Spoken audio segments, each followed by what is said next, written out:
Está começando mais um programa Zootecnia em Foco. Com os alunos da Zootecnia, Ana Luz. Bom dia, Ana Luz. Bom dia. Camila Rosa. Olá, Camila. Bom dia. Aerta na produção. E na técnica, professor Alessandro Flaviano e Mérici Neto. Eu sou Felipe Cassiti. O tempo hoje, em Cuiabá, está abafado e temperatura média de 23 graus. Convidado de hoje, professor Joadil Abreu. Olá, professor. Olá, bom dia. Olá, professor. Que é uma alegria tê-lo aqui hoje. O professor Joadil Abreu, ele é formado em agronomia, atua na área de forragicultura e aqui no UFMT ministra as disciplinas de forragicultura, conservação de forragens, recursos forrageiros para os biomas brasileiros e modelos de integração agricultura e pecuária, nos cursos de agronomia e zootecnia. Professor, como funciona a estacionalidade da produção da forrageira? A estacionalidade da produção forrageira, ela funciona da seguinte forma. No nosso estado, no Brasil Central, o método mais barato da gente produzir animal é a pasto. Só que existe a estacionalidade, existe uma época do ano em que tem chuva, e aí nós temos pastos em abundância, e na época da seca, pela falta de chuva, praticamente não se tem pasto. Em termos médios, 80% da produção de qualquer capim, do potencial de produção anual, ocorre no período das águas, que vai de outubro a abril, e apenas 20% desse potencial de produção ocorre no período de maio a setembro. Desta forma, a gente tem que ter algumas alternativas para alimentar os animais na forma de volumosos no período seco do ano. Professor, qual seria uma alternativa para esse problema na agricultura familiar? Bom, dentro da agricultura familiar, nós temos que trabalhar com alternativas que não sejam de custo muito elevado. Uma alternativa boa para a gente trabalhar seria a utilização de capineiras. Capineiras são áreas onde são cultivadas gramíneas com alto potencial de produção de forragem, que são cortadas, picadas e fornecidas no coxo como verde picado aos animais no período seco. Professor, existe alguma outra cultura utilizada de capineira além do capim-elefante? Sim, o capim-elefante é a principal cultura indicada para capineiras. A produtividade do capim-elefante, em média, é 200 toneladas de massa verde por hectare ano, e a gente consegue isso fazendo 5 cortes por ano. É um manejo meio complicado porque a gente tem que cortar no período das águas para que o capim não cresça em demasia e a qualidade do alimento caia muito, né? Então a gente tem que fazer corte no período das águas. Como tem pasto, o que a gente tem que fazer com esses cortes? Nós temos que armazenar ele dentro de algum ambiente. E o ambiente que a gente utiliza, mais utilizado, é dentro do silo. Então a gente vai guardar essa forragem dentro do silo. E aí lá dentro vai ocorrer um processo de fermentação e vai ser produzido o alimento chamado silagem. Outra alternativa interessante que a gente também está trabalhando aqui no FMT seria a produção de feno picado. A gente pica o material, deixa desidratar no sol. Depois que atingir o ponto de feno, que é mais ou menos 80% a 90% de matéria seca, a gente recolhe esse material e guarda esse material em sacos de ráfia para também ser fornecido, né, para os animais no período seco do ano. O capim-elefante é interessante também porque nós começamos um experimento aqui na UFMT em 1998 e que finalizou em 2008. Foram 10 anos de experimento. Trabalharam nessa pesquisa não só a Universidade Federal de Mato Grosso, mas a empresa Mato Grossense de Pesquisa Agropecuária e Extensão Rural, que é a Empaer, sob a coordenação da Embrapa Gado de Leite. Nesse período nós trabalhamos com alguns clones de capim-elefante que foram melhorados na Embrapa e a gente trabalhou no experimento aqui no nosso estado, verificando aqueles clones que teriam uma produtividade interessante aqui para o nosso estado, ou seja, maior do que as cultivares que normalmente nós temos aqui no estado.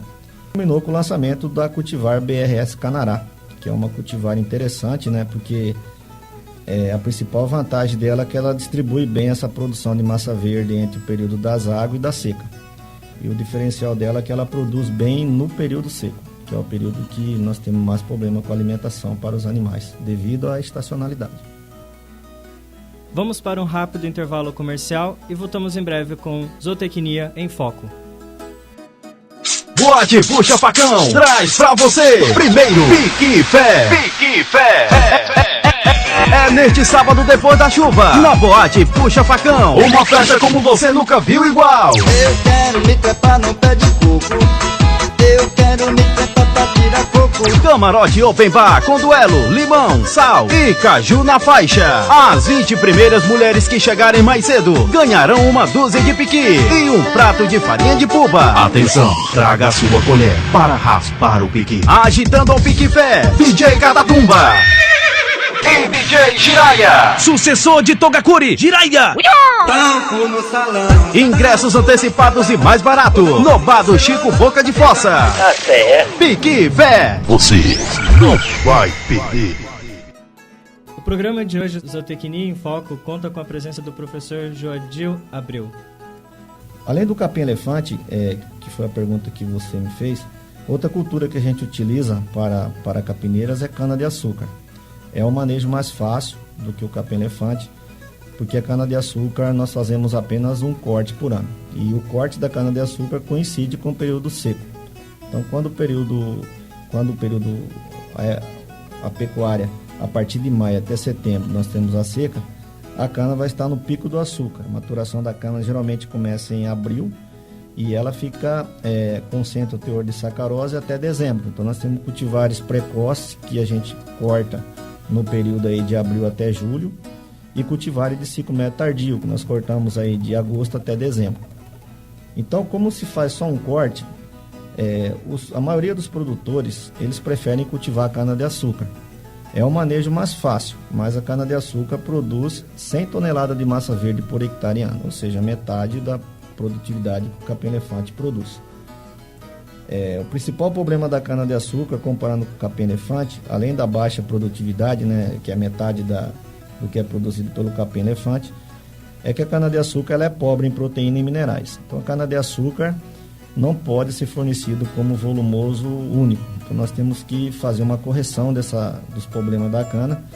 E hoje em dia, o que a gente mais recomenda é a utilização de ureia e sulfato de amônio, que aí nós corrigimos o problema da proteína. No caso de minerais, normalmente os produtores já utilizam sal mineral o ano todo. Então, esse problema de minerais, quando utiliza a cana, não se tem problema.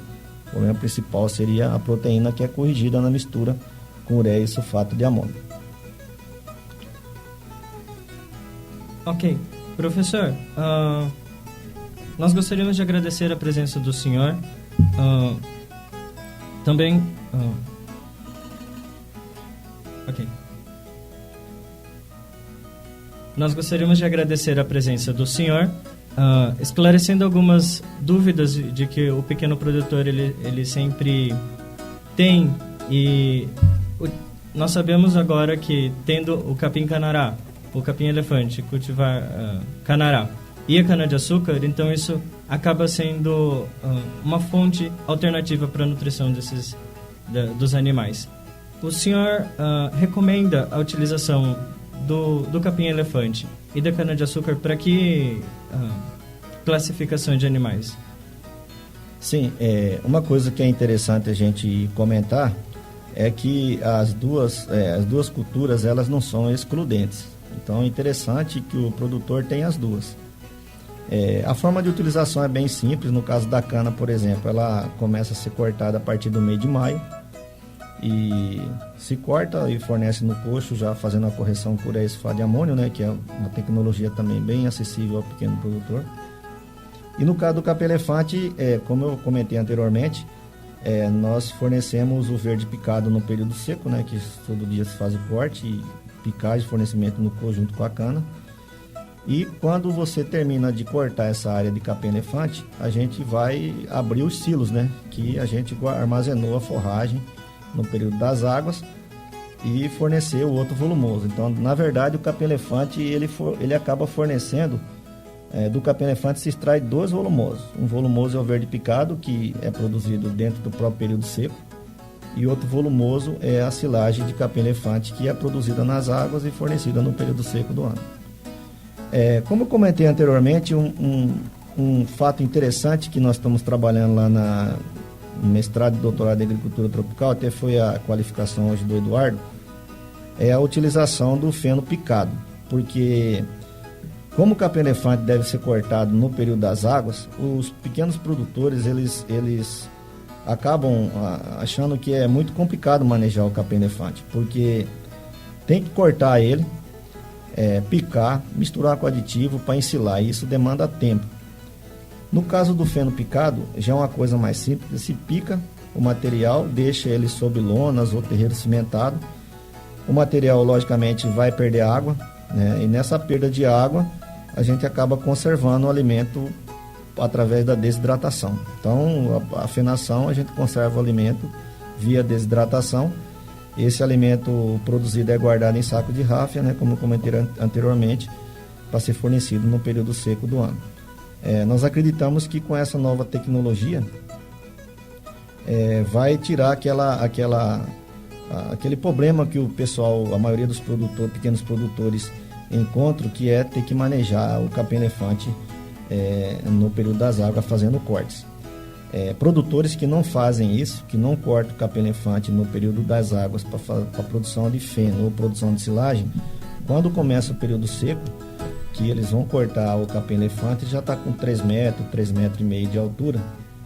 E nessa altura o material acumula muita fibra, pouca proteína, e o animal consumindo esse alimento vai ter um reflexo de, primeiro, diminuir a produção de leite e, segundo, perda de peso.